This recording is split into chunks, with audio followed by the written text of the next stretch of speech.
దేవుని వాక్యం మీరు వినాలి, వినడం మాత్రం కాదు, దాన్ని గైకొనాలి. శక్తిగల దేవుని వాక్యము మిక్కిలి సాత్వికమైన హృదయంతో అంగీకరించాలి. దేవుని వాక్యము విని దాన్ని నెమరు వేయాలి. వాక్యం మీ వద్దకు వచ్చింది. ఎంతోమంది స్త్రీలు నశించిపోతున్నారు, రక్షణ లేక నశించిపోతున్నారు. కానీ పరిశుద్ధమైన దేవుని వాక్యము మీ వద్దకు దేవుడు పంపినాడు. చప్పట్లు కొట్టి దేవుని స్తుతిద్దాం. కాబట్టి వాక్యము విలువ మీరు తెలుసుకోవాలి. మీరు వాక్యము మీకు అందుబాటులో ఉన్నప్పుడు దాన్ని అందుకోవాలి, హృదయంలో సమకూర్చుకోవాలి. నీ హృదయంలో దేవుని వాక్యము సమృద్ధిగా నింపుకోవాలి. తెలియదు రానున్న దినాలు ఎలాగుంటుందో. ఇలాగ వాక్యం అందించే వాళ్ళు కరువు అయిపోతారు. దీపం ఉండగానే ఇల్లు చక్కబెట్టుకోవాలి. దేవునికి స్తోత్రం, హల్లెలూయా.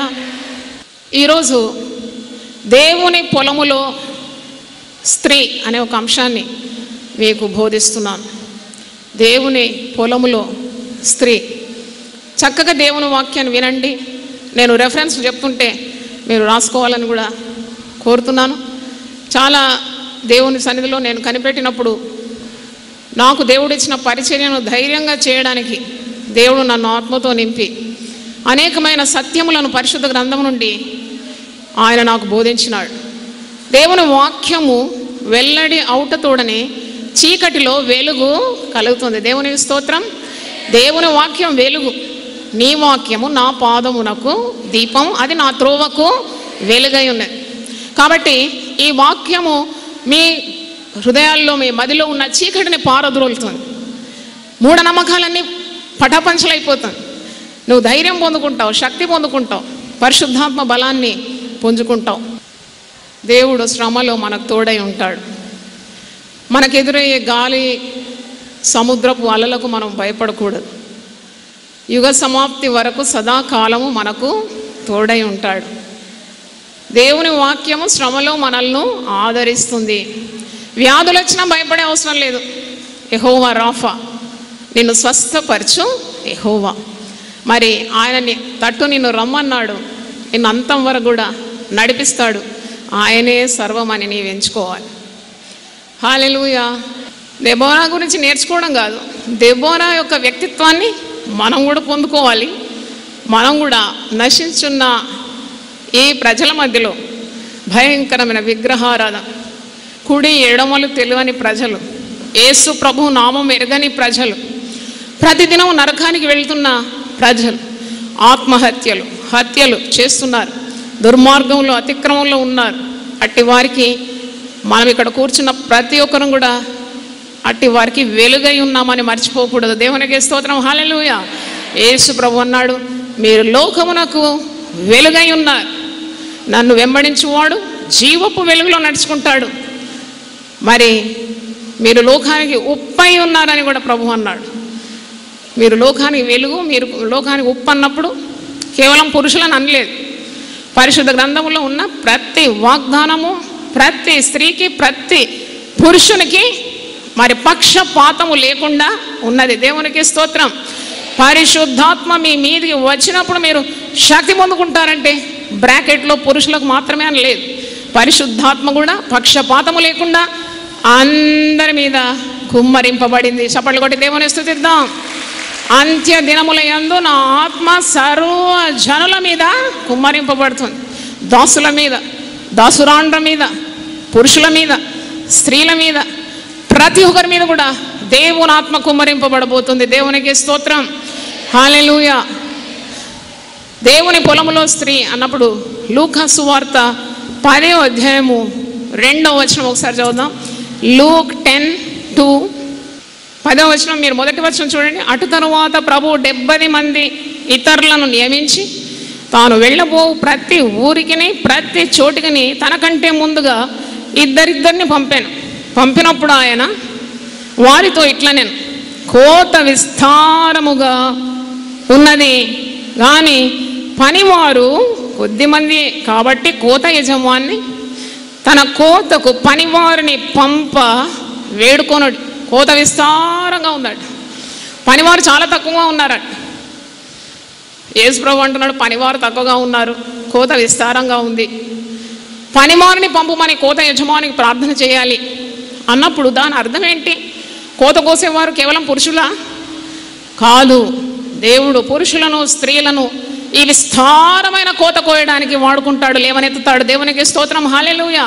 కోత విస్తారంగా ఉంది, పనివారు కావాలి. పురుషులైనా స్త్రీలైనా దేవుని పొలములో పనిచేయడానికి దేవుడు పిలుచుకుంటున్నాడు.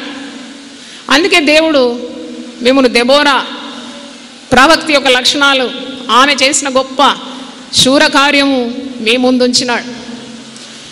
మరి మనం ఎప్పుడైనా ఊర్లలో చూస్తాం కదా, కోతకు వచ్చినప్పుడు ఆ కోత కోసేవారు పురుషులతో పాటు ఎవరు ఉంటారు?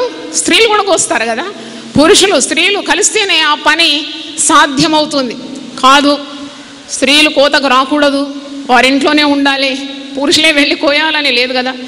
ఈ లోకరీతిగా ఉన్న మనకు కనబడే ఈ కోత కోయడానికే పురుషులు స్త్రీలు ఏకంగా పనిచేస్తే పరలోక రాజ్యంలోకి అనేక నశించిన ఆత్మలను చేర్చడానికి దేవుడు తప్పకుండా స్త్రీ అని పురుషుడని భేదం లేకుండా తన ఆత్మతో నింపి ప్రతి ఒక్కరిని కూడా తన రాజ్యం కట్టడానికి వాడుకుంటాడు. దేవునికి స్తోత్రం, హల్లెలూయా.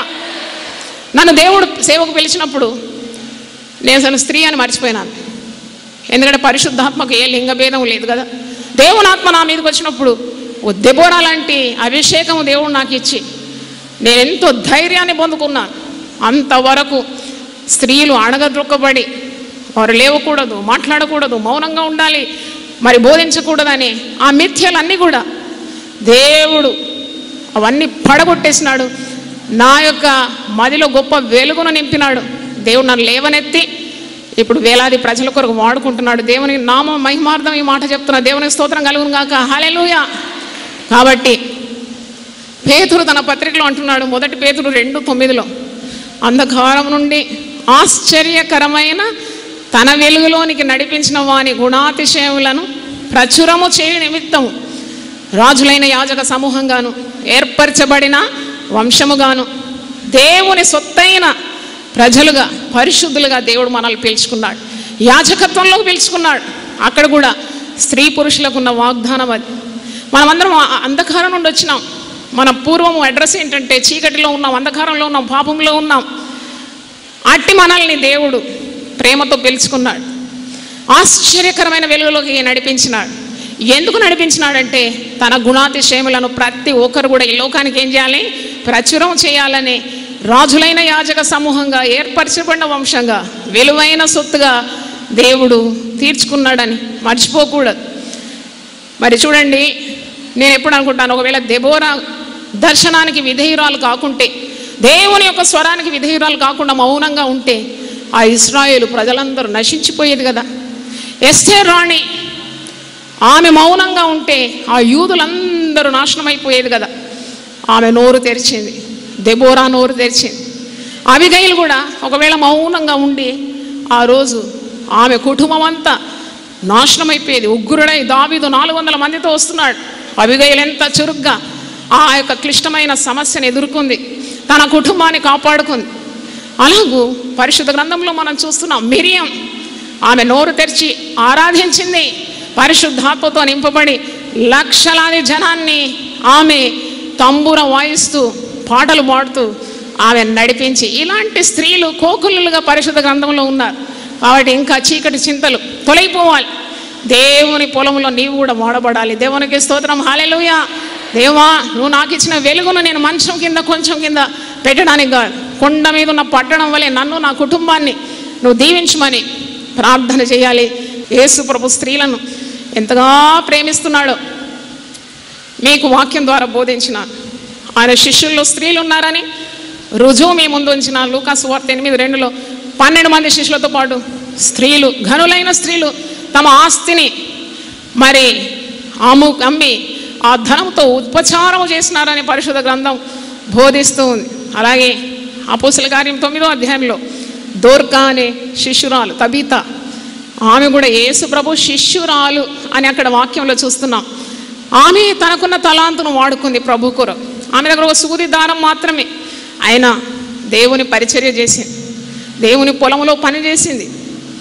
విధవరాండ్లను, దిక్కులేని వారిని అనాథులకు వస్త్రాలు కుట్టించింది. ఆమె చనిపోయింది, పేతురు వచ్చి ఆమెను లేపుతున్నాడు. ఆ యొక్క అద్భుత కార్యం ద్వారా అనేకులు ప్రభువునందు విశ్వాసం ఉంచిరి అనే వాక్య భాగంలో చూస్తున్నాం. చూడండి, ఆ స్త్రీ బ్రతికినప్పుడు ప్రభు కొరకు బ్రతికింది. ఆమె మరణంలో కూడా ప్రభు మహిమపరచబడినారు. చప్పుళ్ళు కూడా దేవుని స్తుతించండి. Whether you live or you die, it should be for the glory of God. దేవునికి స్తోత్రం. నువ్వు ఈ యొక్క కూడికలు అయిపోయిన తర్వాత నువ్వు ప్రార్థన చేసుకోవాలి. నీ మనసులో ఆ ప్రార్థన ఉండాలి. దేవా, నా బ్రతుకు నీ కొరకు ఉండాలి, నీ మహిమార్థము నేను బ్రతకాలి, నా కుటుంబంలో నేను ఒక వివేకం గల స్త్రీగా ఉండాలి, ఒక సామర్థ్యం గల తల్లిగా ఉండాలి, ఒక గుణవతి అయిన భార్యగా నేను ఉండాలి, నా కుటుంబాన్ని నేను చక్కగా కట్టుకోవాలి. అవును, కుటుంబాలు కట్టుకోవాలి, దేవుని సేవ చేయాలని మరి మీకు అలా ప్రేరణ ఉంటే మొట్టమొదట మీ గృహాలు చక్కగా కట్టబడాలి అని ఒక తీవ్రమైన కోరిక ఉండాలి. నీతిమంతులు ఆశించినది వారికి దొరుకును. దేవునికి స్తోత్రం. హల్లెలూయా. నీకు ఒక ఆశ ఉండాలి, నీ భర్త దేవుని మార్గంలో రావాలి. నీకు ఆశ ఉండాలి, నీ పిల్లలందరూ సత్యం అనుసరించి నడుచుకోవాలి. దేవుడు అన్యాయస్తుడు కాడు. నీ శ్రమను, నీ పరిచర్యను, నీ విశ్వాసాన్ని, నీ ప్రేమను, నీ సహనాన్ని ఆయన చూస్తూ ఉన్నాడు. దేవునికి స్తోత్రం. హల్లెలూయా. కాబట్టి నేను ఇంటిలో చక్కగా మొట్టమొదటి వ్యక్తిగత జీవితాన్ని కట్టుకోవాలి. క్రీస్తు కొరకు నువ్వు ప్రకాశించే స్త్రీగా ఉండాలంటే first you have to build your character.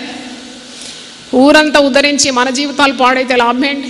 ఊరంతా ఉద్ధరించి నీ కుటుంబం పతనైపోతే దానివల్ల ప్రయోజనం ఏంటి?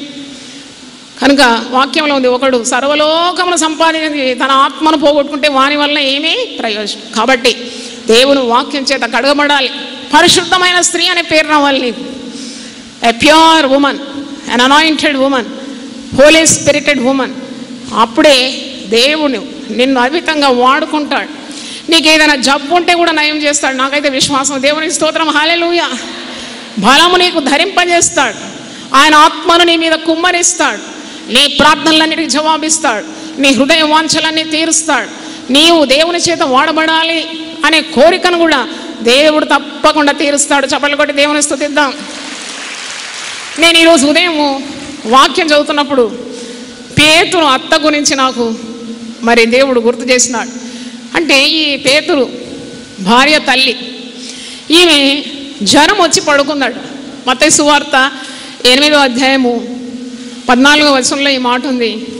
యేసు ప్రభు ఆ గృహానికి వెళ్ళి ఆ జ్వరంతో బాధపడుతున్న పేతురు అత్తను ఆయన బాగు చేసినాడని వాక్యంలో చూస్తున్నాం. మత్తయి 8:14. తర్వాత యేసు పేతురు ఇంటిలో ప్రవేశించి జ్వరముతో పడి ఉన్న ఆయన అత్తను చూచి ఆమె చెయ్యి ముట్టగా జ్వరం ఆమెను విడిచాను. దేవునికి స్తోత్రం. హల్లెలూయా. నేను అనుకున్నా, ఈమెను ఎందుకు బాగు చేసినాడు? జ్వరం వస్తే ఏసయ్య ఏంటి, ఇంటికి పోయి బాగు చేయడం ఏంటి, ముట్టడం ఏంటి? చెయ్యి ముట్టగానే జ్వరం వదిలిపోయిందంటే ఆమెతోటి ప్రభుకు పని ఉండింది. ఆమె జ్వరం వదిలిపోయిన తర్వాత అలాగే ఆమె ముడుచుకొని పండుకోవడం లేదు, కానీ అంతటా ఆమె లేచి ఆయనకు ఉపచారము చేయసాగాను. హల్లెలూయా. గట్టిగా చెప్పండి. నేను దేవుడు బాగు చేస్తే నేను ఇంకా విశ్రాంతి తీసుకోవడానికి కాదు. దేవుడు నీకు ఆరోగ్యం ఇస్తే, నీకు స్వస్థతనిస్తే వెంటనే లేచి దేవుని పని చేయాలి. హల్లెలూయా. వెంటనే పేతురు అత్త లేచి యేసు ప్రభువుకు ఉపచారము చేసినట్లు వాక్యములో మనము చూస్తూ ఉన్నాం. అంటే Jesus is concerned about women. ఒక స్త్రీ జ్వరంతో బాధపడుతుంటే యేసు ప్రభువుకి ఎంత కనికరం. ఆ స్త్రీకున్న అనారోగ్యత ప్రభువుకు తెలుసు. స్త్రీలకున్న బాధలన్నీ ప్రభు గమనిస్తున్నాడు, ముడుతున్నాడు, బాగు చేస్తున్నాడు. స్త్రీలమైన మనం ఎన్నెన్నో శరీర రుగ్మతలు చూడండి. పిల్లల కాన్పులో ఎంత ఆరోగ్యం పోతుంది, ఎంత నీ దేహం ఎంత నీరసించిపోతుంది. కానీ నువ్వు భయపడొద్దు, నిన్ను బలపరిచేవాడున్నాడు. నీ బలహీనతలోనే ఆయన శక్తి సంపూర్ణమైపోతుంది. దేవునికి స్తోత్రం. హల్లెలూయా. నేను ఎప్పుడు బలహీనుడనో అప్పుడే నేను బలవంతుడనని పౌలు చెప్తున్నాడు. నీకు శక్తి కావాలంటే దేవుని సన్నిధిలో ప్రార్థన చేసి పొందుకోవాలి. తప్పకుండా దేవుడు నీకు శక్తిని, బలాన్ని ఇస్తాడు. నీ ఉద్దేశాలన్నీ నెరవేర్చగలడని నువ్వు నమ్మాలి. మొట్టమొదట ఆదికాండము 1వ అధ్యాయము 26-27లో చూసినప్పుడు స్త్రీలు దేవుని స్వరూపంలో సృజింపబడిన వారు. మనం అనుకుంటాం స్త్రీలు అంటే ఏదో చౌకబారని. చౌకబారు కాదు. ఆదికాండం పరిశుద్ధ గ్రంథంలో మొదటి పేజీలోనే ఉంది వారు విలువైన వారని. ఆదికాండం 1:26, 27 చూడండి. దేవుడు మన స్వరూపమందు మన పోలిక చొప్పున నరులను చేయుదుము, వారు సముద్రపు చేపలను, ఆకాశ పక్షులను, పశువులను, సమస్త భూమిని, భూమి మీద ప్రాకు ప్రతి జంతువును ఏలుదురుగాక అని పలికాను. దేవుడు తన స్వరూపమందు నరుని సృజించెను, దేవుని స్వరూపమందు వారిని సృజించెను, స్త్రీని గాను పురుషుని గాను వారిని సృజించెను. దేవుడు వారిని ఆశీర్వదించెను. ఎట్లనగా మీరు ఫలించి అభివృద్ధి పొంది విస్తరించి భూమిని నిండించి దాన్ని లోపరుచుకొనుడి అని వారితో చెప్పాను. అంటే దేవుడు స్త్రీకి పురుషునికి సమంగా మీరు ఫలించండి, మీరు అభివృద్ధి పొందండి, మీరు ఏలండి, సమస్తాన్ని ఏలండి అనే ఆ అధికారాన్ని మరి ఆదికాండం 1వ అధ్యాయంలో ఇచ్చినట్టు మనం చూస్తున్నాం. అపోస్తలుల కార్యం 1:14 మీకు గుర్తు చేసినాను. వారు మేడగదిలో ఉన్నప్పుడు శిష్యులు వారితో కూడా కొంతమంది స్త్రీలు యేసు తల్లి అయిన మరియ వీరందరూ ప్రార్థన చేస్తుండగా పరిశుద్ధాత్మ వారి మీదకి ఏకరీతిగా దిగిందని, వారందరూ ఆ బలాన్ని ఆ శక్తిని పుంజుకున్నారని మనకు అర్థమవుతుంది. కనుక ఆయన మార్క్స్ వార్త 14వ అధ్యాయం 9 ఒక స్త్రీ యేసు ప్రభువుని ఎంతగా ప్రేమిస్తుంది, అచ్చ జటామాంసి అత్తరు తెచ్చి ఆ పాదములకు పూస్తుంది, ఆయన తల మీద కూడా ఆమె పోసిందట. ఆయన మార్క్స్ వార్త 14వ అధ్యాయము చూడండి 3వ వచనం. ఆయన బేతనీయులో కుష్ఠరోగి అయిన సీమోని ఇంట భోజనమున కూర్చున్నప్పుడు ఒక స్త్రీ మిక్కిలి విలువ గల అచ్చ జటామాంసి అత్తరు బుడ్డి తీసుకుని వచ్చి ఆ అత్తరు బుడ్డి పగలగొట్టి ఆ అత్తరు ఆయన తల మీద పోసింది. ఏ పురుషుడు యేసు ప్రభు తల మీద అత్తరు పోసినట్టు లేదండి. ఒక స్త్రీకి ఆధిక్యత వచ్చింది టు అనాయింట్ జీసస్. యేసు ప్రభువునే మరి తల మీద అత్తరు పోసి అభిషేకించడానికి ఆమెకు అర్హత దేవుడిచ్చినాడు. పాదములకు అత్తరు పోసింది. మరి అక్కడ యూదా, శిష్యుల్లో యూదా అనేవాడు అంటున్నాడు, ఎందుకు ఈ అత్తరు ఇంత వ్యర్థం చేసినారు, ఇది అమ్మి బీదలకు ఇవ్వచ్చు కదా, 300 దేనారములు విలువగలది అన్నప్పుడు యేసుప్రభు ఒక మాట, ఎక్కడైనా స్త్రీని ఎవరైనా అని అంటే యేసుప్రభు వచ్చేస్తాడు అక్కడ. దేవుని స్తోత్రం, హల్లెలూయా. ప్రభు వెంటనే అంటున్నాడు 8వ వచనం చూడండి, మార్కు 14:8.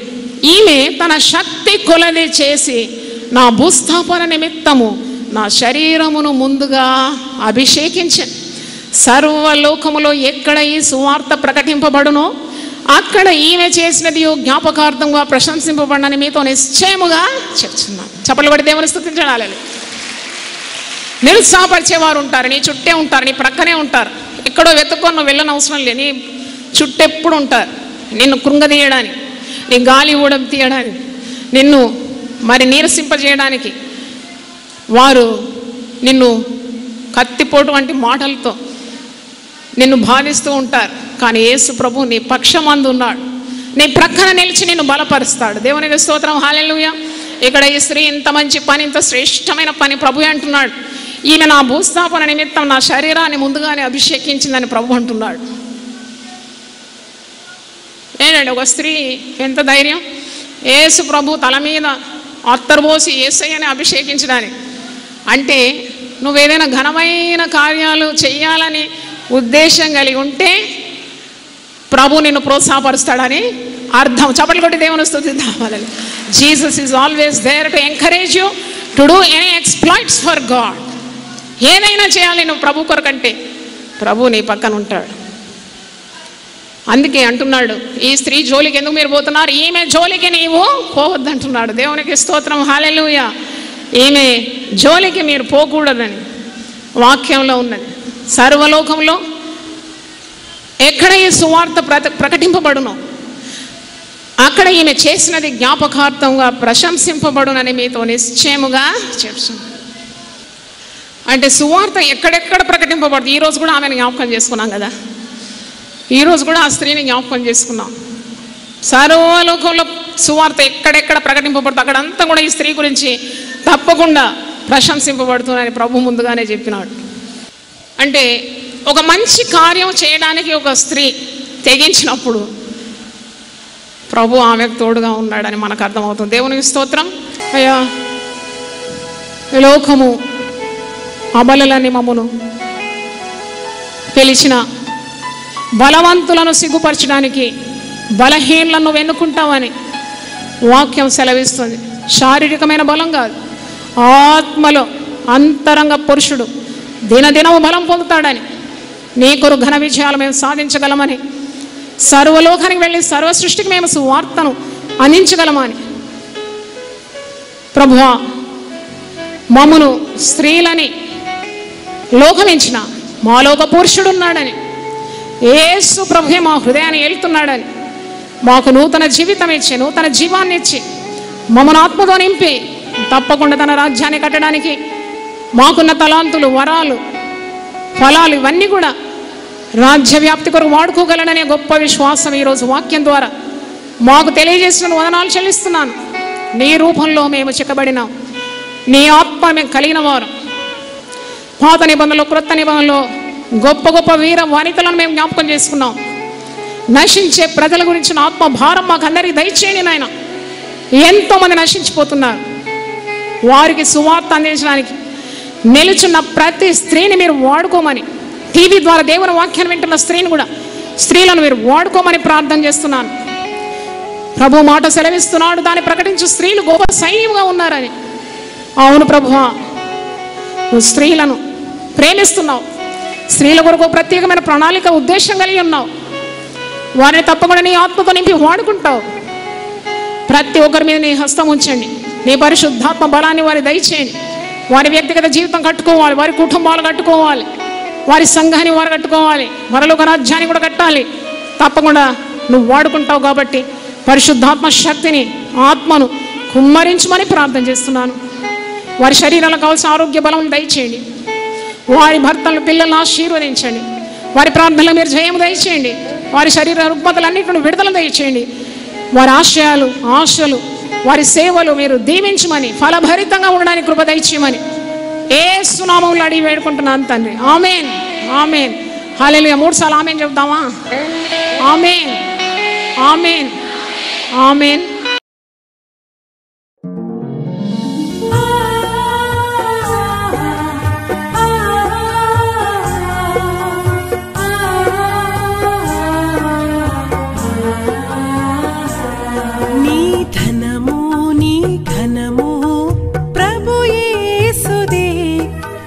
దశమా భాగమునీయ వెనుదీతువా, నీ ధనము నీ ఘనము ప్రభు యేసుదే, నీ దశమా భాగమునీయ వెనుదీతువా.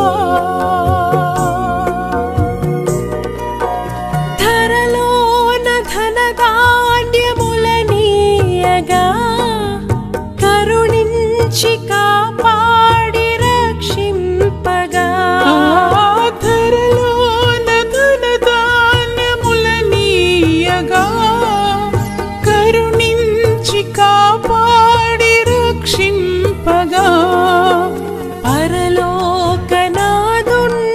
నీకీయగా మరి యేసు కొరకీయ వెనుదీతువా, పరలోకనాథుండు నీకీయగా మరి యేసు కొరకీయ వెనుదీతువా. నీ ధనము నీ ఘనము ప్రభు యేసుదే, నీ దశమా భాగమునీయ వెనుదీతువా. పాడి పంటలు ప్రభువు నీకీయగా కూడు గుట్టలు నీకు దయచేయగా, పాడి పంటలు ప్రభు నీకీయగా కూడు గుట్టలు నీకు దయచేయగా, వీడంగ ప్రభు యేసు